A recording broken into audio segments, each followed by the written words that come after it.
Hey friends, come on in the kitchen because I'm making a dish that I may have made back in the 70s maybe. I don't know, it's been a long time. I'm making chicken tetrazzini. And you know, I kind of always like to know a little something about the dish that I'm preparing. So Eddie's my knowledge man. He went to the web, and come to find out, this dish was named after a famous Italian opera singer. And this chef made it for her when she would come to America and stay where, Eddie? What? Well, it said she made her debut in San Francisco. San Francisco, okay. But then there's other claims that it was also created in New York first. So, you know, East Coast, West Coast. Yeah. So if it turns out pretty good, everybody's going to lay claim to it, right?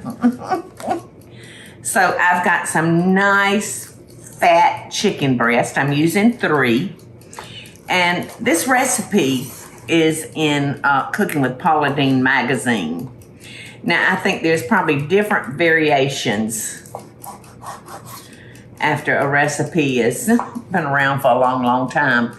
In fact,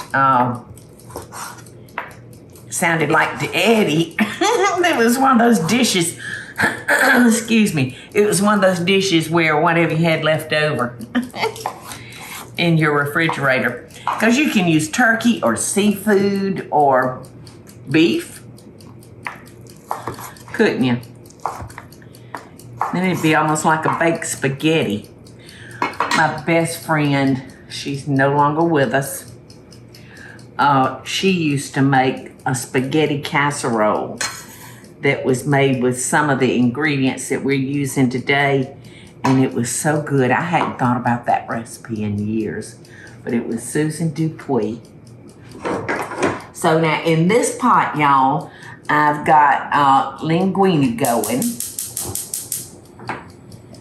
and I'm gonna start. I got to wash my hands. I can't stand that chicken feel.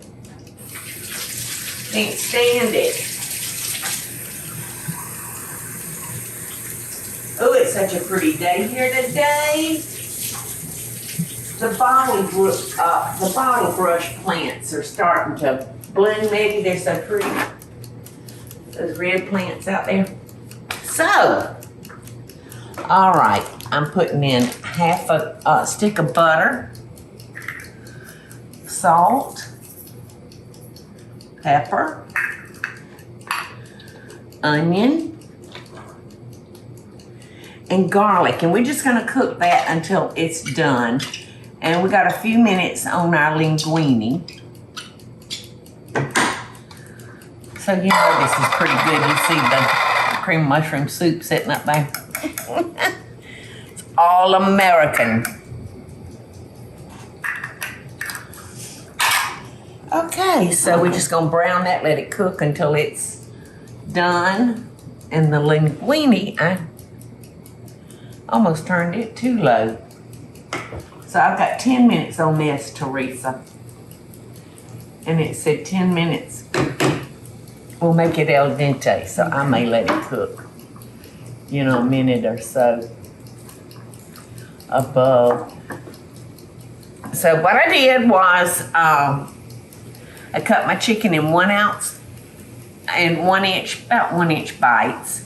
Because when you eat this, it's a casserole. We've sprayed our casserole dish, and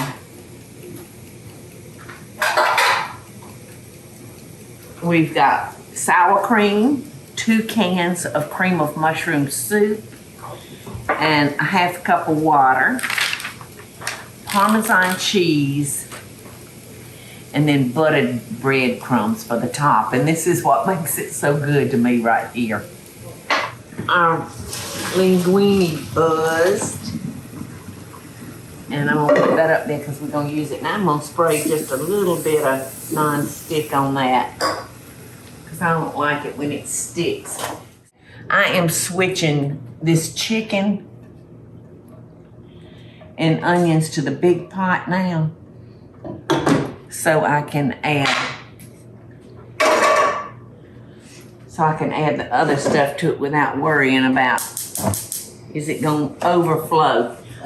All right, y'all. So our chicken is done. I needed to cook that about 5 or 6 minutes. And now I'm going to add my 2 cans of cream of mushroom soup and 1 cup of sour cream. And that's going to make the tetrazzini. The tetrazzini. Now, some recipes call for, you know, fresh mushrooms or even canned mushrooms.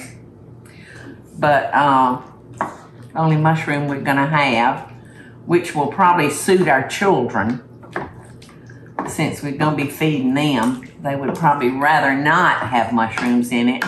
And of course, the cream of mushroom soup, they don't know. They don't know the difference. So in goes our sour cream. And then I'm gonna add a 1/2 cup of water. I wish I'd saved some of our pasta water before I poured it all out, but I didn't. So I'll just be using regular water. And it calls for a 5-ounce package of Parmesan cheese. I don't think they come in 5-ounce packages. This is a 6-ounce. So here we go. Now all we've got to do is add our linguine. I could eat this just like this. I know, I was thinking. And just put it on top of the linguine. But then you wouldn't have the breadcrumbs. Yeah, and we gotta have those breadcrumbs.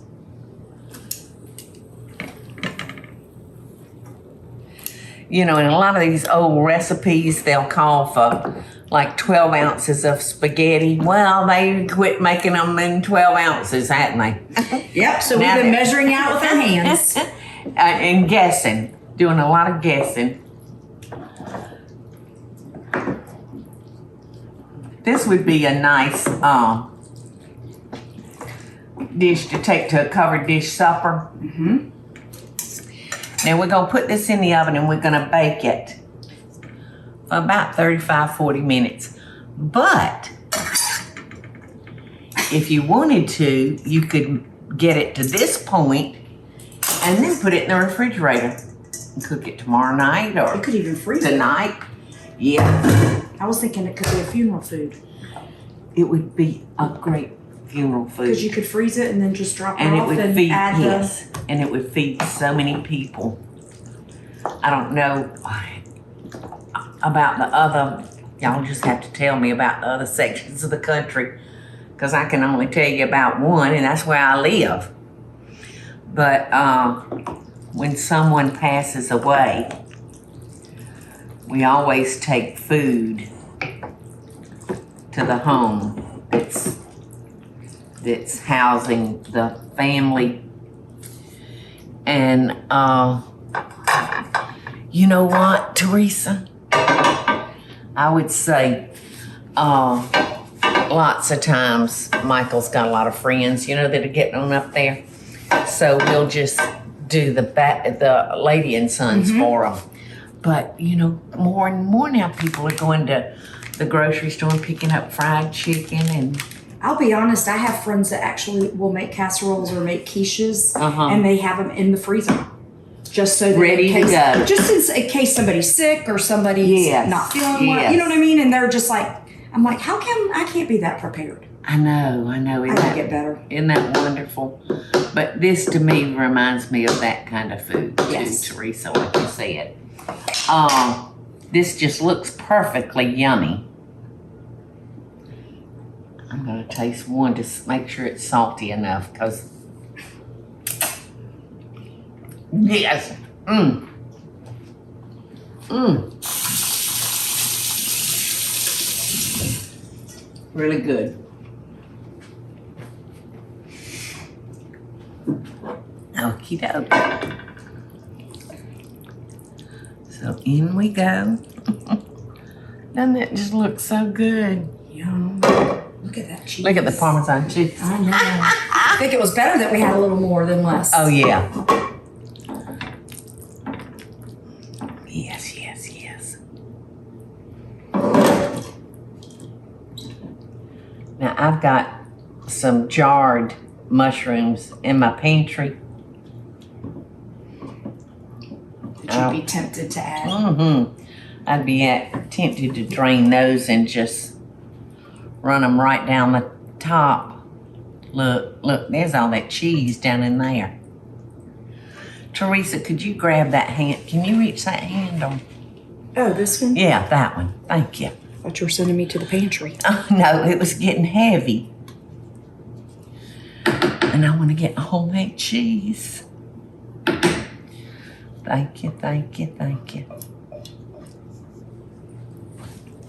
Okay, we got our stuff in there. And now I'm just topping this with buttered crackers. You know, those just incredible crackers that we use on so many of our Fabulous casseroles. Yes. Oh, And- where do we cook this at? 350. And the way we do this, y'all, for our buttered crackers, you know, back a long time ago, I'd do the crackers there and then I'd put my little pieces of butter on top. Well, I quit doing that. I just take my skillet and I melt my butter and I toss my crumbs in that and just thank you, Teresa, that oven sounded like a jet. And I just toss my crackers around in the melted butter. That way I know every little piece of cracker has been biscuited by the butter lady. I know you're crazy about that stuff. That top is, I don't know, maybe not. Okay. So in the oven, about 30 minutes. Now, if you were gonna wait and put this in the oven for supper tonight, it'll probably need to cook a little bit longer coming out of the refrigerator, but this is still nice and warm. Look at that, Eddie. That's good. Yum.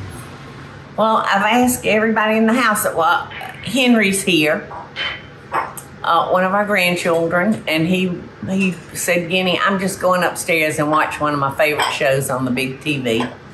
And I went and asked Papa, would you like to come taste the chicken tetrazzini? He said, no, not right now. I'm watching a show. Well, Eddie's filming, and Teresa's over there diving for pearls. And I'm the only one left. So I guess I'm going to do this alone.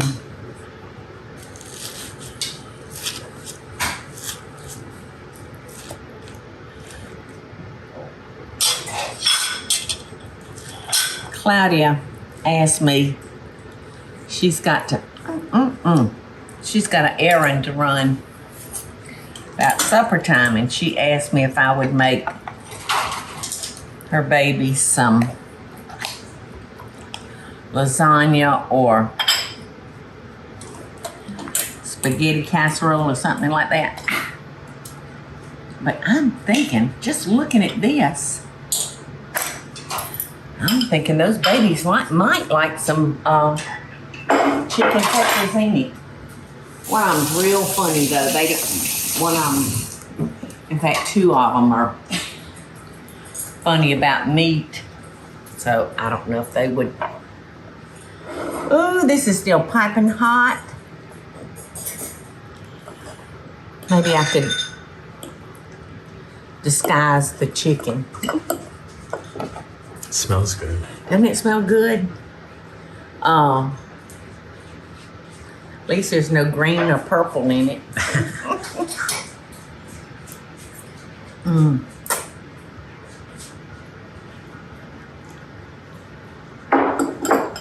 It's so good. Mmm. So, so good. I dipped me up more than I meant to. The Parmesan cheese in it, y'all, makes it so delicious. In fact, I almost thought a little while ago when I was dipping up, I said, oh my goodness, it's a hair in my Tetrazzini. But it wasn't, it was cheese. Have you ever been scared like that when you're having company for dinner? And catch a piece of cheese, stringing that looks like it could be. You have to invite people to dinner for that to happen to you.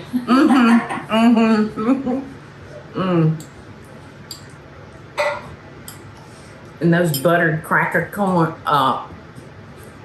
crumbs makes it so good. Look at that. Look at the steam just. Uh-oh.